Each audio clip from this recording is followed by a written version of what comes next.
여러분, 오늘 영상에서는요. 첫째, 왜 나이가 들수록 무릎과 허리가 함께 아픈지 그 진짜 이유를 알려드릴 거예요. 둘째, 약이나 주사보다 먼저 해야 할 생활 속 습관 10가지를 함께 알아보겠습니다. 셋째, 실제로 통증이 사라졌던 어르신들의 회복 사례도 들려드릴 거예요. 마지막으로 오늘부터 바로 실천할 수 있는 아침부터 밤까지의 루틴까지 정리해드립니다. 따뜻하게, 천천히, 꾸준히. 지금부터 함께 해볼까요? 요즘 아침에 일어나면 허리나 무릎이 먼저 느껴지지 않나요? 하루를 시작하기도 전에 몸이 말합니다. 오늘은 좀 무겁다. 예전에는 하루 종일 일해도 멀쩡했는데 이젠 잠깐만 앉았다 일어나도 허리가 찌릿하고 무릎이 시큰합니다. 병원에 가면 의사 선생님이 말하죠. 퇴행성이에요. 나이 탓이에요.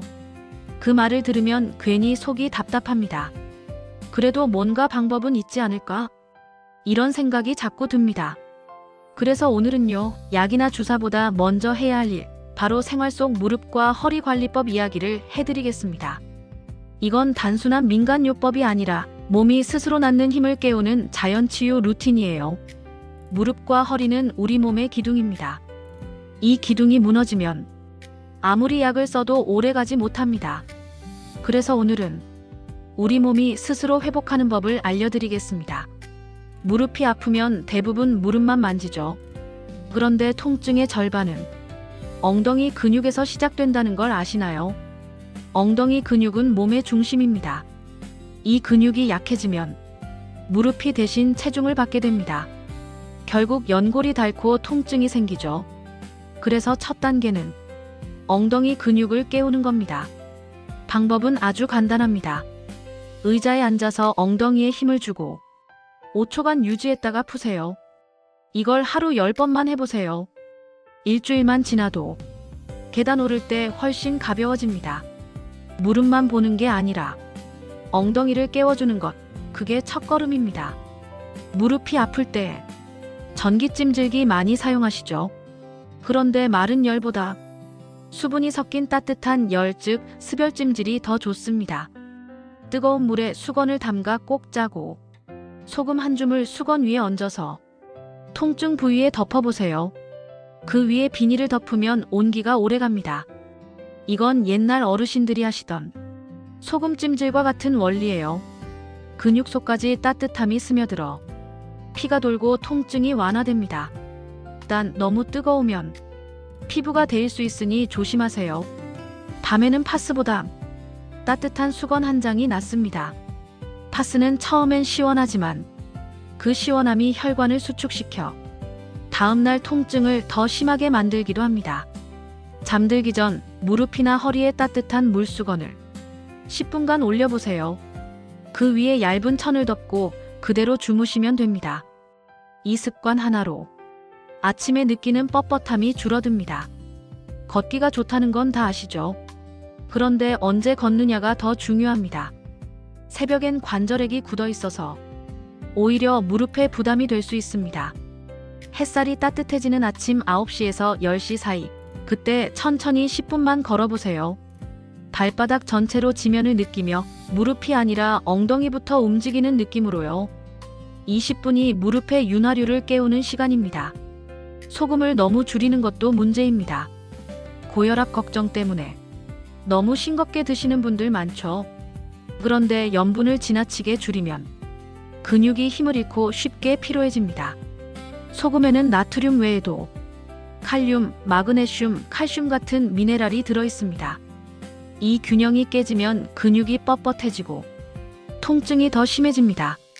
그래서 완전히 무염보다는 천일염이나 구운 소금을 아주 소량 사용하세요. 중요한 건 줄이기보다 균형 잡기입니다. 이제 음식 이야기를 해볼까요? 요즘 콜라겐 영양제 많이 드시죠? 그런데 위가 약하거나 소화가 잘 안 되는 분들은 음식으로 섭취하는 게 더 좋습니다.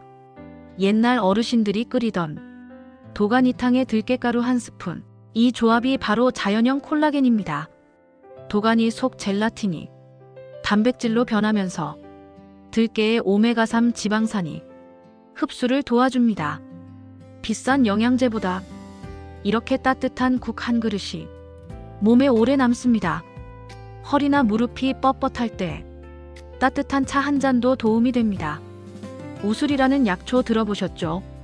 소의 무릎을 닮았다고 해서 그런 이름이 붙었습니다. 예로부터 관절 순환을 돕는 약초로 쓰였어요. 우술만 끓이면 맛있으니까 생강 2조각을 함께 넣고 끓이세요. 하루 한 잔, 저녁 식사 후 따뜻하게 마셔보세요. 몸이 천천히 풀릴 거예요. 단 혈압약이나 항응고제를 드시는 분은 의사와 상의 후 드셔야 합니다. 허리가 아플 때 푹신한 소파로 향하죠. 그게 오히려 허리를 망칩니다. 허리는 S자 곡선을 유지해야 하는데 소파는 골반을 뒤로 밀어버립니다. 결국 허리가 구부러지고 통증이 생기죠. 딱딱한 의자에 앉아서 허리와 무릎이 90도로 유지되게 하세요. 등 뒤에는 작은 쿠션 하나, 이 자세 하나만 바꿔도 허리 통증의 절반이 사라집니다. 걷기 대신 해볼 만한 운동이 있습니다. 바로 뒤꿈치 들기 운동입니다. 양발을 어깨 너비로 벌리고 뒤꿈치를 천천히 들어 올렸다가 3초간 유지하세요. 이걸 30번만 해보세요. 종아리 근육이 펌프처럼 작용해서 피가 돌고 무릎을 지탱하는 지지 근육이 강화됩니다. 10분만 해도 다리가 따뜻해지고 무릎이 안정됩니다. 마지막으로 한쪽으로만 눕는 습관을 버리세요. 오른쪽으로만 누워 자면 골반이 한쪽으로 틀어지고 허리 한쪽이 계속 당깁니다. 자기 전 무릎을 세우고 좌우로 천천히 10번 흔드세요. 그리고 무릎을 가슴 쪽으로 당겨 5초간 유지하세요. 이 동작이 골반을 리셋시켜줍니다. 몸이 바로 서면 통증도 줄어듭니다. 이제 앞에서 이야기한 내용들을 실제로 하루에 어떻게 적용할 수 있을지 루틴으로 정리해 볼까요? 아침에 일어나면 무릎 펌프 운동부터 해보세요. 기지개보다 먼저 해야 하는 일입니다. 침대에 앉아서 발 뒤꿈치를 천천히 앞으로 밀고 다시 제자리로 당깁니다. 이걸 10번 반복하세요. 그 다음 종아리를 가볍게 두드려 주세요. 피가 돌고 관절액이 다시 움직이기 시작합니다. 몸이 깨어나고 통증이 덜 느껴질 거예요. 20분이 하루의 시작을 바꿉니다. 이건 단순한 스트레칭이 아니라 몸의 시동을 켜는 시간이에요. 오전에는 체온이 오르고 근육이 부드러워지는 시간입니다. 10시 10분쯤 의자 등받이를 잡고 무릎 펴기 스트레칭을 해보세요. 한쪽 다리를 뒤로 쭉 펴서 10초간 유지하고 반대쪽으로 바꾸세요. 이걸 5세트만 해도 충분합니다. 허벅지 앞 근육이 이완되면 무릎이 당기는 느낌이 줄어듭니다. 무릎을 보호하는 가장 쉬운 방법이 바로 이거예요. 점심시간에는 식탁 위에서도 통증을 완화할 수 있습니다. 국이나 찌개에 들깨가루 1스푼을 넣어보세요. 들깨의 오메가3 지방산이 관절막의 염증을 완화하고 윤활작용을 돕습니다. 그리고 식사 후에는 물 대신 따뜻한 보리차 1컵을 드세요. 보리의 폴리페놀 성분이 혈류를 열어 몸의 순환을 돕습니다. 이건 약이 아니라 매일 먹는 음식으로 하는 치료입니다.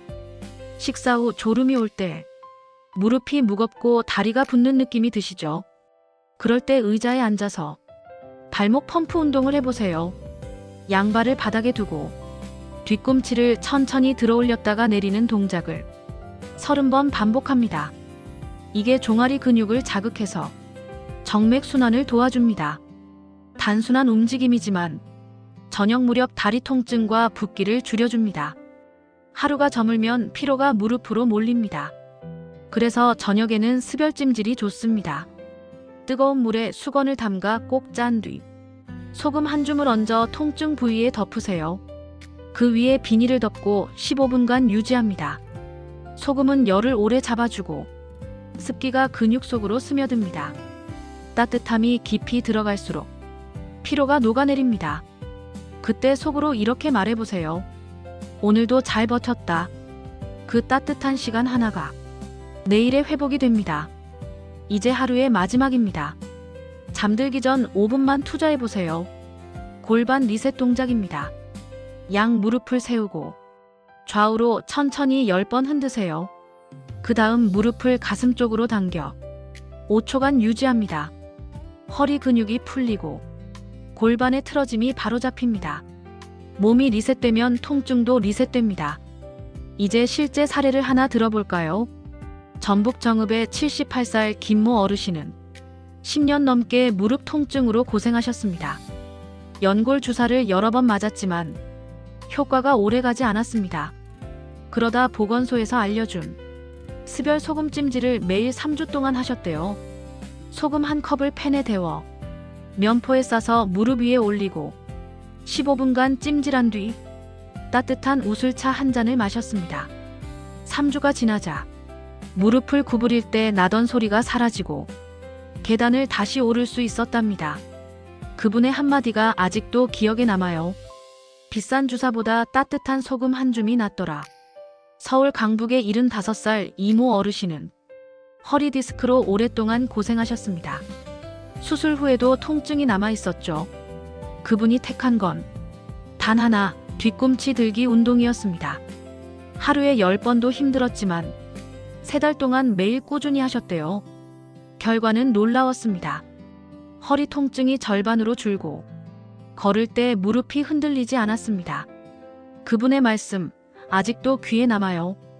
운동이 약이고 꾸준함이 병원이지.